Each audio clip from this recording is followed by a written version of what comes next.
Bienvenue dans Canary Call, le podcast dédié aux gens qui font la transition écologique et solidaire des entreprises. Dans les mines de charbon, le canari, plus sensible que l'homme à la qualité de l'air, alertait les mineurs en cas de fuite de gaz toxiques.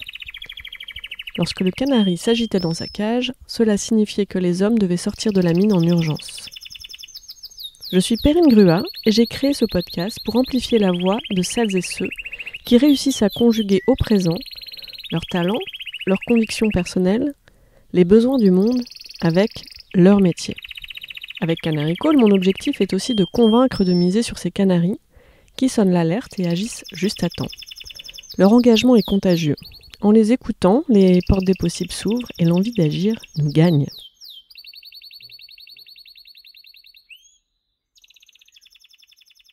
Bonjour Anne-Sophie. Bonjour Perrine. Merci de me recevoir aujourd'hui chez Belle. Je t'en prie, c'est un plaisir. Donc nous enregistrons cet épisode dans le cadre de la série d'événements à pile poil, en partenariat avec Spring Lab. C'est l'événement du 23 mai sur la gouvernance auquel tu as participé et nous te remercions très sincèrement pour ta participation. Merci pour votre invitation, je suis impatiente. Et merci à Pixelis pour l'accueil dans ses locaux. Tu connais la question, si tu étais un animal, tu serais lequel et pourquoi ? Alors, je pense que j'irais plutôt chercher dans la catégorie des animaux rapides et agiles, plus que dans celle des grands et puissants. Pourquoi ? Parce que si je fais l'analogie avec le monde de l'entreprise, dans l'environnement assez incertain, volatile dans lequel on évolue, aujourd'hui, s'il y a une chose qui est sûre, c'est qu'en fait, c'est plus la taille qui est l'avantage concurrentiel et qui fait la différence, mais c'est l'agilité. Donc c'est pour ça que j'irais plutôt dans cette catégorie-là. Et pour faire un petit clin d'œil peut-être aux canaris, je resterais dans la classe des oiseaux et je pense que je choisirais le colibri. Alors pourquoi ? Autant le canari a cet atout incroyable de voir avant les autres le danger et d'être lanceur d'alerte, d'inviter à l'action, autant le colibri est le symbole de l'action. Surtout depuis la légende amérindienne que tu dois connaître, qui a été racontée plusieurs fois par Pierre Rabhi, qui raconte que ce petit colibri s'active lors d'un incendie en forêt pour faire sa part et du coup transporter des petites gouttes d'eau pour éteindre le feu. Et donc moi, ça me parle particulièrement parce que je suis vraiment convaincue que toute petite action et tout petit geste compte et que ça peut faire la différence. Et ça me parle aussi parce que je suis plutôt une femme d'action. J'utilise souvent d'ailleurs une citation de Simon Sinek qui dit « Autant les paroles inspirent, seules les actions invitent et participent au changement ». Voilà, donc c'est la raison pour laquelle le petit colibri me plaît bien. Ça vient d'où ce terrain de femme d'action ? Ça fait longtemps ? Je crois qu'effectivement, c'est dans mes gènes. Tu l'as pressenti quand ? Depuis... Alors, je sais pas s'il y a eu un moment, une révélation, mais en tout cas, ce qui m'a toujours fait avancer, c'est ce besoin d'impact, ce besoin d'utilité. C'est ça qui m'a drivé année après année. Et pour ça, en fait, j'ai besoin d'avoir des résultats concrets, quoi. Donc, j'utilise aussi beaucoup la parole parce qu'elle est importante pour engager les équipes, engager les parties prenantes. Mais c'est vrai que derrière, ma satisfaction, c'est quand je vois qu'effectivement, il y a un indicateur et un objectif qui est atteint avec des résultats concrets, quoi. Et c'est encore mieux quand c'est effectivement le fruit d'un résultat d'équipe. Tu voulais faire quoi quand tu étais petite ? Écoute, ça oscillait entre Médecins sans frontières ou Danseuse étoile. Donc, j'aurais adoré faire un métier avec vraiment une vocation, tu vois. Médecins sans frontières pour se lever tous les matins en te disant que tu sauves des vies, waouh. Et Danseuse étoile parce que, se dire que tu transmets une émotion avec la perfection du geste, ça m'a toujours aussi attirée. Alors. C'est cette notion de vocation au sens d'accomplissement ? C'est mettre effectivement ses convictions personnelles, mettre son cœur dans tout ce qu'on fait, quoi, ouais. Et d'être complètement aligné, quoi. C'est ça qui change tout, je pense. C'est marrant parce que la mission de Canary Call, qui est d'activer les rencontres entre les talents et les besoins du monde, m'a été inspirée par une phrase d'Aristote qui dit finalement « Là où vos talents rencontrent les besoins du monde, là se trouve votre vocation ». Pas au sens vocation, comme on pourrait l'entendre dans le langage commun, mais au sens d'accomplissement, de pouvoir s'accomplir pleinement à travers son activité, en fait, ça me parle beaucoup. Donc, c'était une quête. C'était une quête. Et comment tu expliques ton métier aujourd'hui à une classe de maternelle, par exemple? Comment tu l'expliquerais? Alors, je commencerai par leur dire bonjour les enfants, est-ce que vous connaissez les marques Babybel, Kiri, Vache qui rit? Oui. J'imagine qu'elles sont dans vos frigos, puisqu'elles sont dans les frigos de 4 familles sur 5. Et donc, figurez-vous que ces produits, en fait, ce sont des produits de l'entreprise Bel, qui est une entreprise familiale française qui a 150 ans. Et c'est l'entreprise qui a inventé, dans les années 20, le premier fromage fondu, la vache qui rit, qui est aujourd'hui présent dans 5 continents et 120 pays. Et donc, la mission de Bel, c'est de proposer des petites portions de bien manger.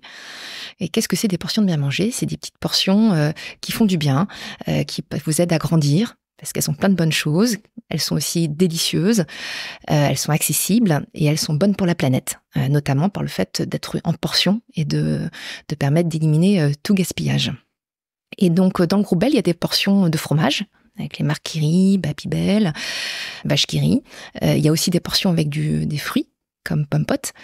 Et moi, je m'occupe des portions de fromage. Merci pour la présentation de ton entreprise, Bel.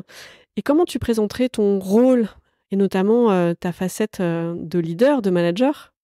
Et donc, mon rôle, c'est de rendre accessible à tous toutes ces portions de fromage en travaillant pour les rendre toujours plus délicieuses, toujours meilleures pour votre santé et toujours meilleures pour la planète. Et pour faire ça, je travaille sur les marques pour qu'elles soient encore plus attractives pour les consommateurs. Je travaille autour de l'innovation pour inventer des nouveaux parfums, répondre aux besoins des consommateurs. Et je travaille surtout avec des équipes, c'est très important, des équipes performantes. Et pour avoir des équipes performantes, c'est un peu comme une équipe de foot ou de basket. Il faut d'abord qu'elles aient des objectifs clairs. Et ça, c'est mon premier rôle. C'est que les équipes sachent où elles doivent aller, qu'elles aient une vision des objectifs clairs.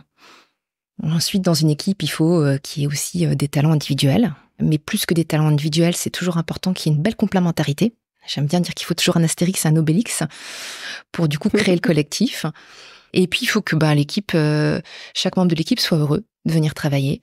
Et ça, c'est aussi très important. Ça fait partie de mon rôle de créer un climat inclusif où chacun peut venir travailler en étant soi-même, dans une bonne ambiance, avec des belles valeurs, d'exigence, mais aussi de bienveillance, de respect. Et puis, aussi une valeur qui est importante, c'est le fun, parce qu'on passe beaucoup de temps au travail et c'est important de travailler sérieusement sans se prendre au sérieux. Merci pour la pédagogie. Avec des discours comme ça, je pense qu'on va garder les entreprises attirantes et enthousiasmantes pour la nouvelle génération. Alors, étant dans le recrutement, je pense qu'on a un vrai enjeu sur ce point-là. Et j'imagine aussi que forcément, quand on est sur le marché de la portion, vous devez être aujourd'hui sur les enjeux de transition écologique beaucoup défiés. On en parlait en préparant finalement. Dans l'impact, il y a parfois des choix, des combats à faire.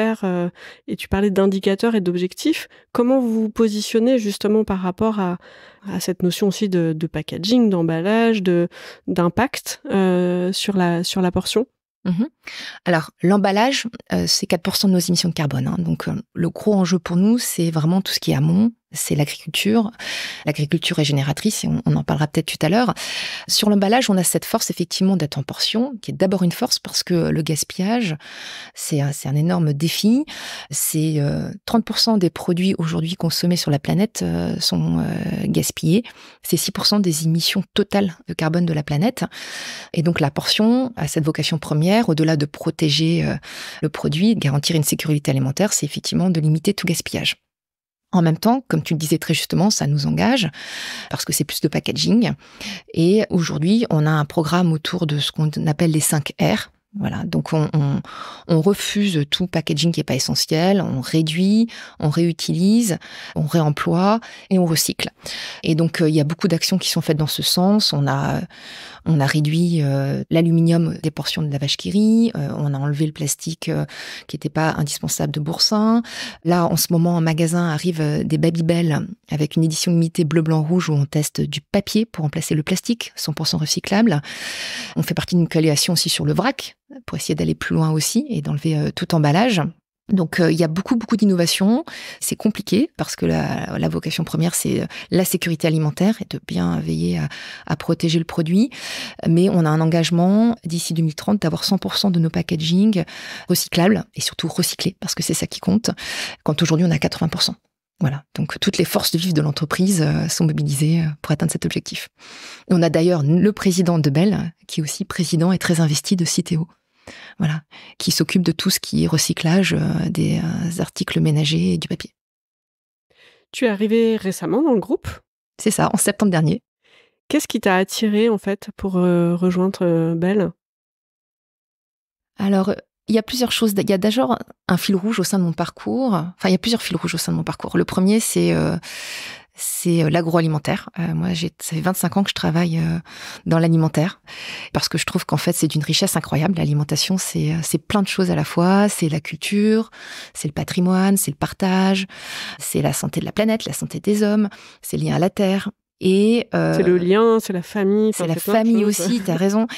Et là, si tu veux, au fur et à mesure des années, face à l'enjeu de transformer le modèle alimentaire, qui devient un des plus grands enjeux, je pense, des prochaines années, ça n'a fait que me conforter dans le fait de rester dans l'alimentaire, parce que, voilà, on parlait de l'action tout à l'heure, j'aime bien me dire que je fais partie de la solution, que je vais essayer d'apporter ma petite pierre à l'édifice. Donc, je voulais rester dans l'alimentaire, c'était important, surtout en ce moment. Et puis souvent, moi je vois dans les sujets de transition ou d'évolution pro, quand on cherche à avoir de l'impact, changer de secteur, ça peut être une solution, mais aussi quand on connaît très bien son secteur et qu'on connaît très bien son métier, c'est l'occasion d'avoir encore plus d'impact et d'être encore plus utile. Et c'est exactement ça. Et c'est aussi une des raisons pour laquelle, c'est la raison pour laquelle j'ai choisi Bell. C'est parce que je pense que c'est un rôle où je vais avoir plus d'impact encore que mes rôles précédents.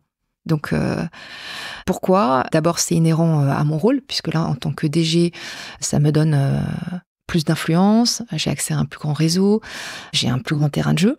Et puis, il y a une deuxième raison qui est la nature même du groupe Bell, qui met vraiment la responsabilité au cœur de son modèle de création de valeur. Et avec une mission qui me parle, qui est vraiment d'être un acteur de la transition alimentaire, un acteur engagé, avec une vraie feuille de route ambitieuse à déployer. Et avec tout ça, quelque chose qui est très important pour moi, du courage et de la sincérité, quoi. Donc j'ai vraiment les conditions idéales pour impacter fortement. Et comme c'est vraiment un driver important chez moi, c'est ce qui a fait, en dehors des marques magnifiques, etc., c'est la raison principale pour laquelle j'ai rejoint Bell. Tu parles de courage, ça veut dire quoi en fait pour toi ? Le courage, c'est oser ouvrir des voies, c'est oser bousculer, c'est oser sortir du cadre, et donc c'est aussi oser échouer. Et ça, c'est quelque chose de très important que je dis souvent à mes équipes. L'échec n'est pas un problème, voire ça peut être quelque chose de très positif, parce que ça veut dire qu'on a osé. Et aujourd'hui, c'est indispensable. Et même si jamais on arrive à prendre le pas de recul et à faire un retour d'expérience, c'est aussi extrêmement apprenant. Donc le courage, c'est dire des choses qui font pas fortement plaisir, et c'est arriver à embarquer aussi des parties prenantes qui sont pas forcément au départ acquises à la cause. Tu rêves d'oser faire quoi dans ce poste ? Je rêve de continuer d'oser à ouvrir des voies, comme ça a déjà été fait sur les 10 dernières années. Il y a eu des gros virages. Je vais t'en citer 2 qui m'ont beaucoup marqué, donc je suis très fière. Il y a 7 ans, on a complètement redéfini la relation avec nos partenaires éleveurs. Notre CEO de l'époque s'est assis autour d'une table avec l'APBO, qui est l'association des producteurs belges de l'Ouest, qui regroupe 700 exploitations dans l'Ouest de la France.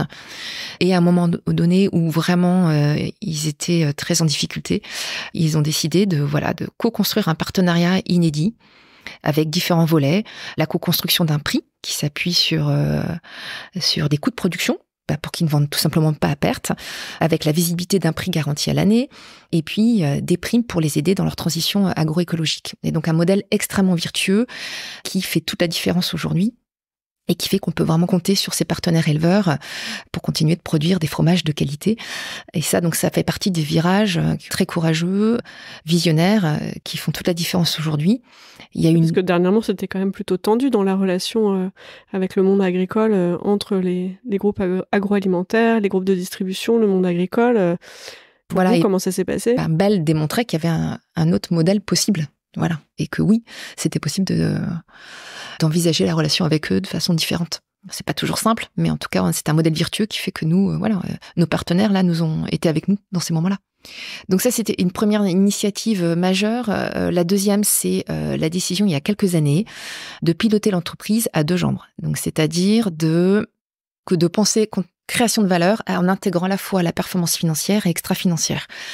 Et donc concrètement, on n'a pas de directeur financier, on a un Chief Impact Officer, un directeur de l'engagement, qui embrasse ces 2 performances. Et donc toutes les conversations d'entreprise au niveau de la performance, quel que soit le niveau, quel que soit le moment de l'année, se font avec des indicateurs de performance financière et extra-financière. Et donc, de façon très concrète, on a des outils de pilotage du carbone. Moi, je suis capable de regarder l'empreinte carbone de mes marques, de mes produits, par client, au mois. Et plus récemment, l'équipe a même développé un outil qui me permet de projeter mon empreinte carbone chez un client à 10 ans, de façon à travailler sur des scénarios pour optimiser au mieux l'empreinte carbone avec différentes configurations d'assortiment.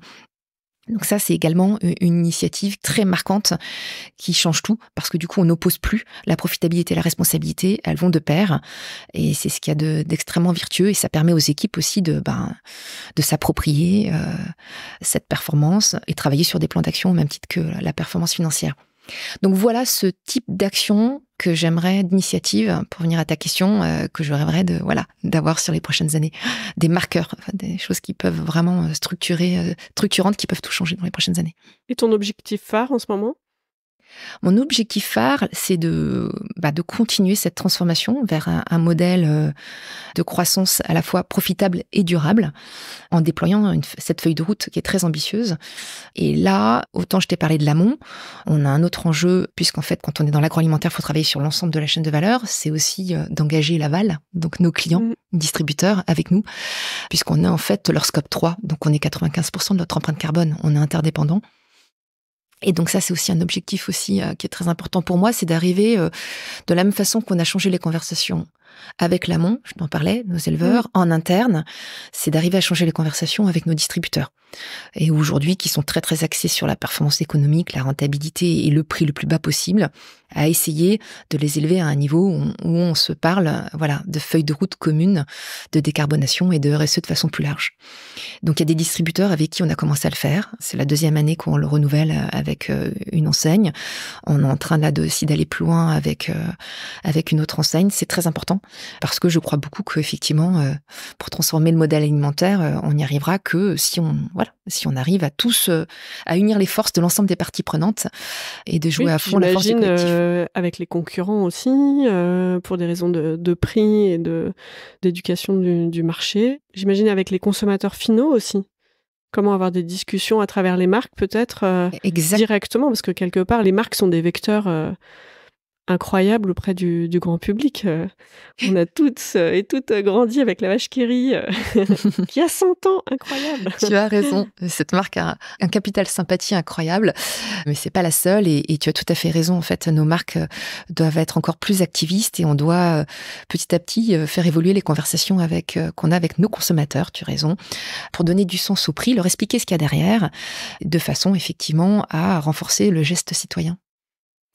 Comment est-ce que tu t'y prends ? Parce que finalement, tu es en train de mener des chantiers, de faire des choses qui n'ont pas encore été faites, que personne n'a jamais encore faites, avec finalement, j'imagine, comme nous tous, une formation pour apprendre à piloter un business, une entité, manager une équipe. Et finalement, c'est une conduite de transformation que tu as menée en interne, en externe, avec tes parties prenantes, tes clients, tes concurrents.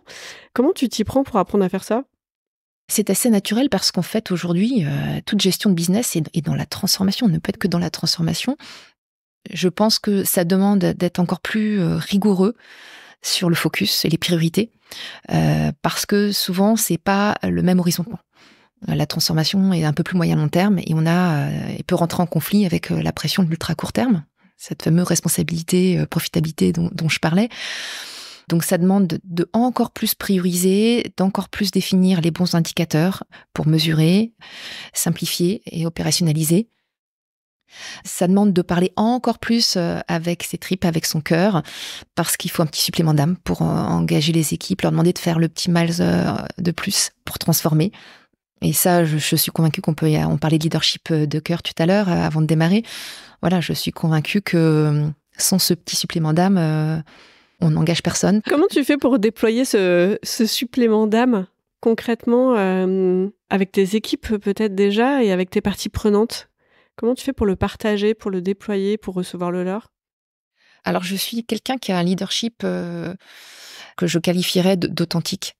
J'ai toujours eu besoin d'être parfaitement alignée. D'ailleurs, c'est la raison pour laquelle, à chaque fois que j'ai choisi une entreprise, je ne faisais aucune concession sur le fait d'être parfaitement alignée avec la mission, les valeurs.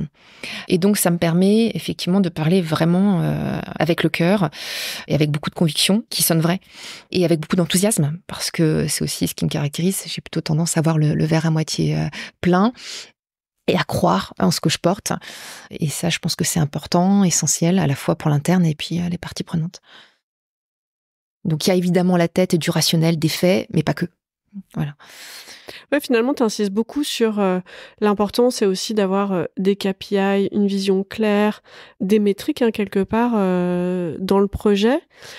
Et quand j'entends finalement la taille des chantiers à mener dans différentes directions en même temps, je me dis c'est super rassurant aussi, parce que le risque, c'est de s'épuiser aussi. L'ambition d'impact, on n'a jamais fini, le chantier est colossal. Comment tu prends soin de ça aussi au quotidien dans ta façon de piloter? Quand on parle d'entreprise régénératrice, c'est d'abord se régénérer soi-même pour pouvoir ensuite régénérer les équipes. C'est fondamental. Donc, je fais en sorte effectivement de pouvoir montrer l'exemple sur la capacité à me ressourcer, à avoir des temps de récupération aussi, et un équilibre global de vie, c'est très important pour que les équipes puissent se l'appliquer. Je crois beaucoup au fait de nourrir les équipes. Voilà, on a formé tout le monde à la fresque du climat. Là, maintenant, on est en train de lancer l'atelier d'automne. Je pense que ça, c'est des choses qui régénèrent aussi les équipes, qui leur donnent du sens, qui les rend acteurs. Et j'ai aussi beaucoup agi sur la gouvernance pour développer ce sentiment d'ownership, comme on dit, si c'était votre entreprise. Parce que ça, je pense qu'aussi, ça régénère. Et si c'était votre entreprise? Oui. Donc ça, c'était sous forme d'atelier? Comment tu t'y es pris? Non, ça, c'est vraiment quelque chose qu'on est en train de distiller partout, en mettant en avant des exemples de bonnes pratiques, en mettant en avant que c'est le fait dans les objectifs aussi de l'année. Là, on va récompenser, on va donner des awards, et on va en priorité donner des awards sur les équipes qui ont démontré de l'initiative, qui ont essayé de faire bouger les lignes et proposer des choses. Ouais, qui prennent la main. Qui prennent la main, exactement. C'est vraiment la culture d'entreprendre dans son poste, d'entreprendre dans sa carrière, d'entreprendre sa vie aussi, en fait. Ah oui, j'y crois énormément. Tu parlais de comment on fait pour faire tout ça. Donc ça passe par, comme je te disais, beaucoup de discipline, de la vigilance dans la priorisation, mais c'est aussi par cette intelligence collective. Et il faut distiller partout cet empowerer pour que l'ensemble des collaborateurs, effectivement, puissent proposer des choses, prendre la main. De quoi tu as besoin pour accélérer aujourd'hui, pour continuer d'avancer en priorité? J'ai besoin d'arriver à embarquer avec moi l'ensemble des parties prenantes. Voilà, ça c'est fondamental parce que là, on a besoin de coopération. Donc, le groupe Bell est déjà dans beaucoup de coopération autour du méthane, autour de l'agriculture régénératrice, sur la biodiversité, pour trouver des fameux indicateurs, etc. Et donc ça, c'est indispensable. J'ai besoin qu'on coopère et trouver des alliés. Je pense que j'ai besoin, et le groupe Bell a besoin, et l'agroalimentaire a besoin aussi d'un pont avec les pouvoirs publics. On a besoin vraiment de pouvoir avoir un cadre qui récompense les entreprises qui vont plus loin, qui prennent des risques autour de la transition environnementale. Donc là, il y a un travail sur le cadre législatif des relations industrie-commerce, mais je pense que ça pourrait aussi aider à en faire encore plus un avantage concurrentiel. Et puis, je pense qu'aussi les pouvoirs publics ont leur rôle à jouer pour nous aider à revaloriser l'alimentation. Puisqu'aujourd'hui, le gros des conversations quand on parle d'alimentation, c'est autour des prix les plus bas. Or, c'est beaucoup plus que ça, on en parlait tout à l'heure. Et je pense que voilà, l'ensemble des parties prenantes, dont les pouvoirs publics, peuvent nous aider dans ce sens. Et peuvent également adresser le problème des foyers les plus précaires, puisque c'est une réalité aujourd'hui. Parce que ces foyers aussi ont le droit à une alimentation saine et durable. Et je pense que c'est aussi un sujet qu'il va falloir traiter assez rapidement dans les prochaines années. Oui, finalement, dans ce que tu partages, en tant qu'il y a énormément de chantiers courageux déjà démarrés dans l'entreprise, avec une entreprise qui se mobilise, des équipes engagées, et que l'enjeu, il est finalement aussi beaucoup sur le système, sur l'écosystème, dans lequel évolue l'entreprise plus largement. Donc, un leadership rayonnant de l'entreprise, des marques et de ses équipes. Tout à fait, et d'avoir des conditions au niveau externe. Et c'est là où on a aussi un rôle d'influence. Je te parlais de réseau tout à l'heure. C'est important. Je fais partie de l'ANIA, l'industrie qui regroupe toute l'industrie alimentaire. Voilà, c'est très important aussi que nous, on puisse pousser ce type de discours, parce que si on veut aussi que ça bascule, qu'on arrive à pivoter vers une économie régénérative, je te parlais des conditions favorables, mais c'est aussi repenser l'évaluation même financière des entreprises. Voilà. Donc c'est une énorme transformation de tout l'écosystème. Là-dessus, il y a un truc qui t'agace, non? Qu'est-ce qui t'agace le plus aujourd'hui dans ce que tu vois? Je sais pas si le mot agacer est la bonne émotion, mais en tout cas, ouais, je dirais ce qui me révolte un petit peu, c'est ce discours négatif sur l'alimentation en permanence, alors qu'en fait, c'est pas une marchandise comme les autres, quoi. C'est vraiment c'est un droit humain, donc c'est la santé des hommes, donc c'est quelque chose de très important, et c'est aussi un lien au vivant très fort. 1/3 des émissions carbone dans le monde, c'est l'industrie alimentaire au sens large. On utilise 70% de l'eau douce aussi dans le monde. Et quelle est ta plus grande peur? Alors, j'aime pas forcément le mot peur, parce que pour moi, la peur a tendance à inhiber et ne pas inviter à l'action. On retrouve le mot action. Donc, peut-être que je parlerais plutôt de défi ou de challenge. Oui, c'est ça. Sauf quand on aime la traverser pour passer de l'autre côté. C'est vrai. Et donc, dans les plus gros challenges que je vois, c'est cette pression... cette tension entre l'ultra court terme et le long terme. Moi, j'ai la chance de faire partie d'une entreprise familiale, donc qui a ce luxe du temps long. Oui, c'est dans la logique de transmission au sens large. Exactement. La famille aime bien se considérer comme un passeur qui passe le flambeau à la génération d'après, et a l'habitude de dire qu'en fait, elle n'a pas hérité de l'entreprise, qu'elle l'emprunte à la génération future. Donc, on est vraiment sur du temps long, et ça change tout par rapport à des entreprises cotées. Mais vraiment, il y a ce défi de tension entre l'ultra court terme et le long terme. Voilà, il y a aussi un autre challenge, c'est le temps, t'en parlais. Comment on arrive à se donner du temps, à la transformation. Et puis, il y a ce challenge d'arriver à travailler main dans la main, qui est un changement de paradigme total, de considérer ses concurrents comme des partenaires, parce que la cause qui nous rassemble est beaucoup plus grande que se prendre des parts de marché. Quel est ton canary call de message que tu aimerais passer au plus grand nombre, ou ton cri d'alerte Ce que j'aurais envie de dire, c'est qu'aujourd'hui, on est la première génération qui sait, en tout cas qui ne pourra pas dire qu'elle ne savait pas. On a toutes les données, on connaît les solutions, même si les leviers sont complexes et bien souvent à inventer. Et aujourd'hui, il y a plus de risques à ne pas bouger, à ne rien faire, qu'à bouger. Donc vraiment, j'aimerais effectivement lancer un appel pour unir nos forces et utiliser tous les super pouvoirs de l'entreprise et des marques pour être le changement que l'on souhaite avoir dans le monde, ce que disait très justement Gandhi. Merci beaucoup Anne-Sophie pour ces messages qui donnent envie d'aller travailler pour une entreprise, qui donnent envie d'être partie prenante aussi en tant que consommateur. Merci pour ta pédagogie, parce que tu expliques vraiment bien finalement aussi la manière dont toutes les parties prenantes interagissent et la manière dont chacun ou chacune finalement peut agir. Ça crée l'opportunité dans ce partage.